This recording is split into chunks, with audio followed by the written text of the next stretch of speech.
All right. Oh, wow. Hello. So I'm here today on welcome to Tio Michael Speaks. As we go ahead, starting the new year, we're going to be talking to a lot of up and coming artists, uh, just more what I'm calling contemporary artist profiles. These are artists that have been working in the field, but you may not have heard of them. And hopefully, by talking with them and finding out a little bit why they do art and what art brings to their life and they want to bring to yours, we'll showcase them and hopefully they can make it big and continue on forward. So everybody's liking, subscribing, and sharing these videos will help not only the station, but it also help the artists as well. And we're looking forward to get people to see different art and different artists as we go through. Of course, I'm coming to you uh, pre-recorded live in Orlando, Florida. So I'm starting with the Florida area, and then we'll be moving out from there. My guest today is Tina Terranova, TNT Nova. And Hi. I met Tina at a convention here in Orlando, MegaCon. And we were, I guess, convention mates. We were right next door to each other in Artist Alley. For those of you that may not know, Artist Alley is where new artists or some established artists will be down there. They set up a booth and they sell their art and showcase them so that people recognize who they are. It's a good way to make some income, but it's also a way to get out there and not only get your name out, but really freshen up your style. And I know for me, that was my first time ever at MegaCon. It was my first time ever at any convention, and I went to MegaCon of all places. And it was a good skill builder because I had to learn how to draw to the guest, the people were requesting. And so I met Miss Terranova there, and we hit up a friendship. And I really was impressed by her style of art and the sequential art that she does. So without further ado, Miss Nova, Terranova, go ahead and introduce yourself. Hi. I'm Tina. Yeah, we met at the convention, and funny enough, that was my first time too. So we were first time friends at that point. But I am a sequential artist. I do a lot of comic art storytelling overall. Handful of times there I do fan art or my own personal paintings or commissions for individuals. I graduated from the University of North Florida for a graphic design bachelor's degree, and I'm just trying to sort of make my name and get my stories out there. Uh, I was very impressed, and part of the research that I did for the thing, that's just not knowing you and calling and talking to you a little bit. I did look up a lot of your sites, your LinkedIn site, your different thing, and one of the things hopefully we'll be showing on the bottom of the screen will be her LinkedIn tree, and we'll be posting that. Let me see if we have that.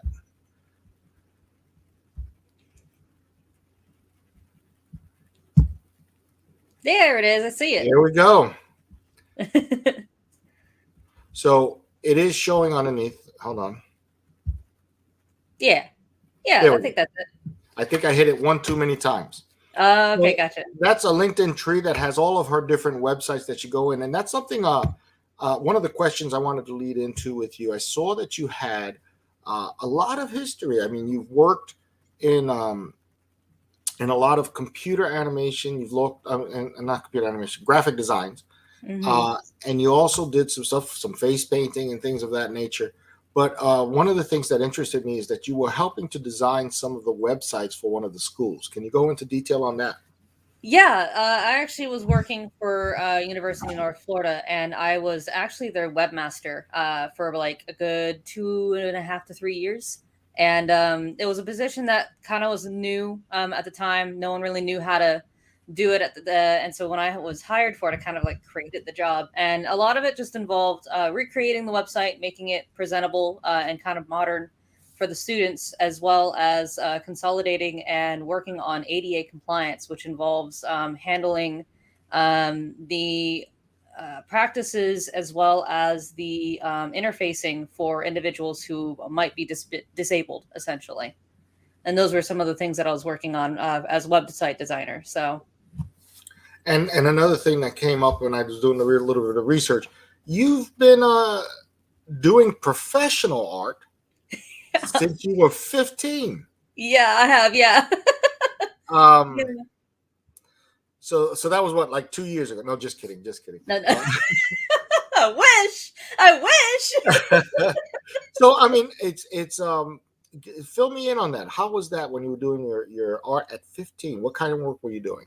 So when I was 15, I was starting in on a project. I was very gracious of my uncle because he was writing stories to allow me to be a illustrator for one of his books. And that was a book that was for like a national park that showcased one of their animals, which was a fennec fox. And it was really surreal at the time. I think because I was 15, I knew I wanted to do art, but I didn't really have my head on straight completely. So like a lot of it kind of was a lot of trial and error. I think I spent a little too much time on certain areas than I should have, but it was a learning experience. And from there, I kind of knew that's what I wanted to do. I wanted to do illustrative work, and that was kind of like my first step into that type of field. So Excellent. Wow.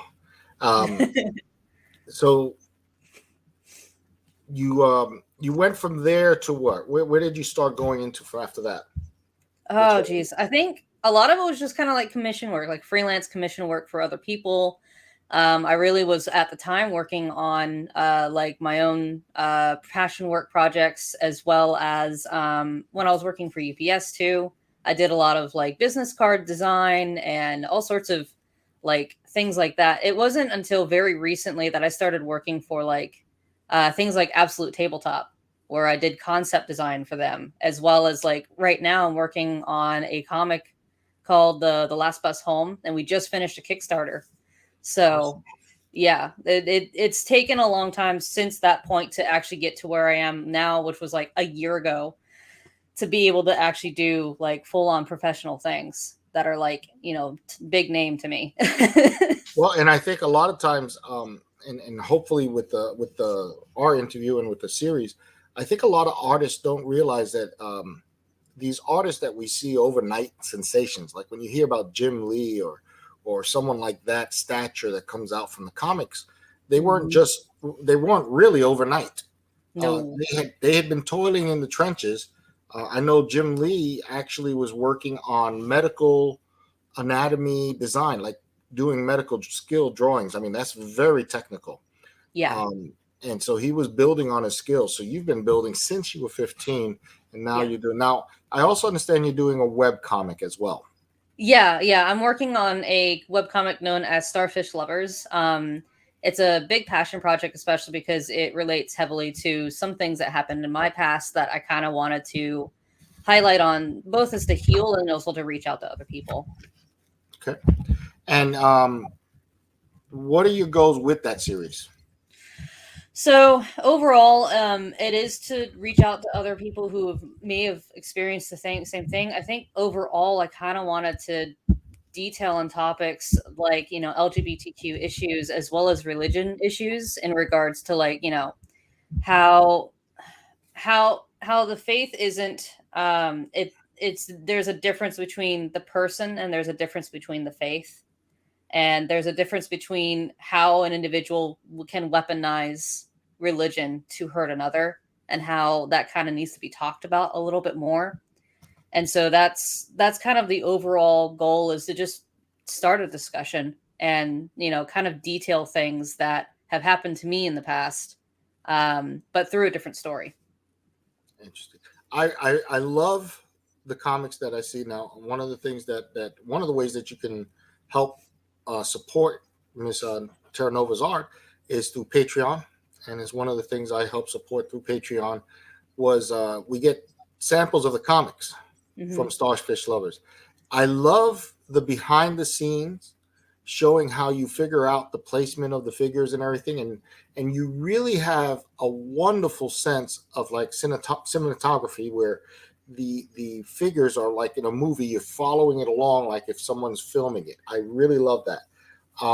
And do you do that all on regular pen with pencil and paper? Or are you doing it on the computer? How do you do your process?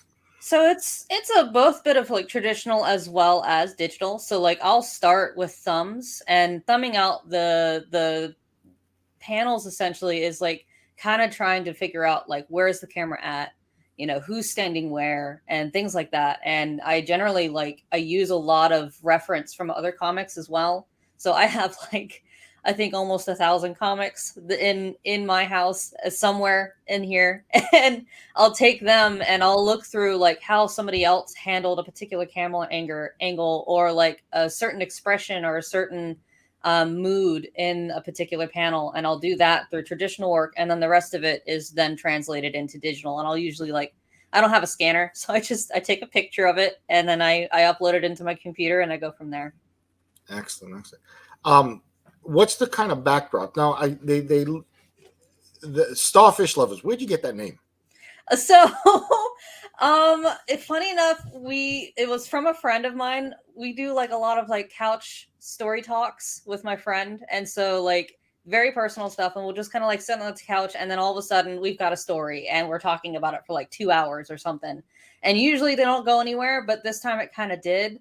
And it was kind of like a play on star-crossed lovers, but they were kind of we idealized the idea of a starfish could be a sun, and the whole premise of the story is that the sun is taken. And so we kind of turned it into starfish lovers rather than star-crossed lovers, and so it just kind of had that little play on words with things. So and the characters, they look like cats. Is that yes. True? So they are cats.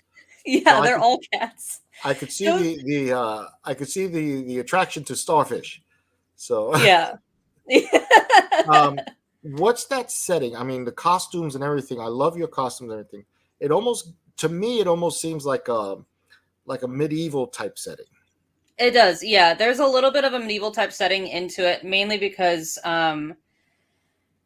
there's a lot of convoluted stuff that I'm not going to get into it with it, because there's a lot of different things that are happening in the story. But overall, it's sort of like a renaissance in the time period that they're in. It's meant to sort of symbolize a renaissance into a new beginning, into a new form of understanding in science and art and things like that.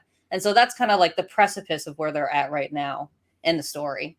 And that's kind of the future hope that they sort of reach a renaissance. Excellent. What was the toughest thing for you getting into after working on when you were 15, but getting into the more professional market to the point where you're working on the Kickstarter and doing your own comic? What was the most difficult thing for you as an artist? Believing in myself.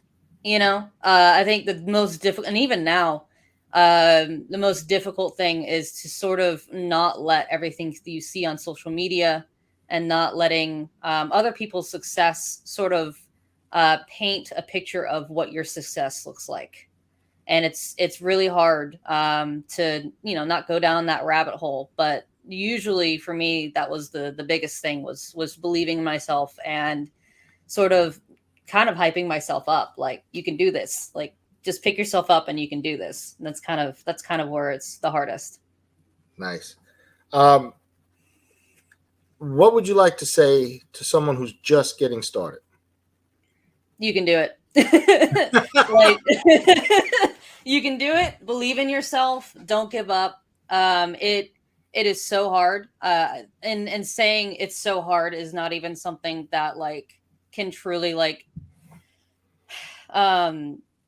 envelop the idea of how hard it really is to be an artist. It is just, it's something you have to experience, and that's something that you just know when you are experiencing it.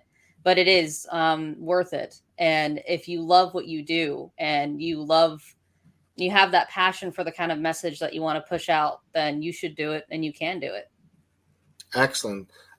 Ms. Tina, is there anything else you would like to share with anyone, and where we can reach you?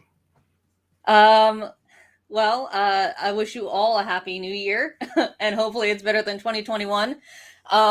But you can always find me on Twitter. You can find me on Instagram. I post on there often, and you can also see any of the new stuff that I'm doing on Patreon as well. I've got a lot of different comics that I do aside from Starfish Lovers, as well as hidden scenes, and about 2 months early, hopefully soon by February, we'll be 2 months early for the entire story itself. So you can go find all that there on Patreon.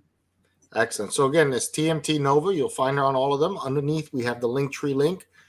Go to that link. It has all of her media profiles on social media profiles.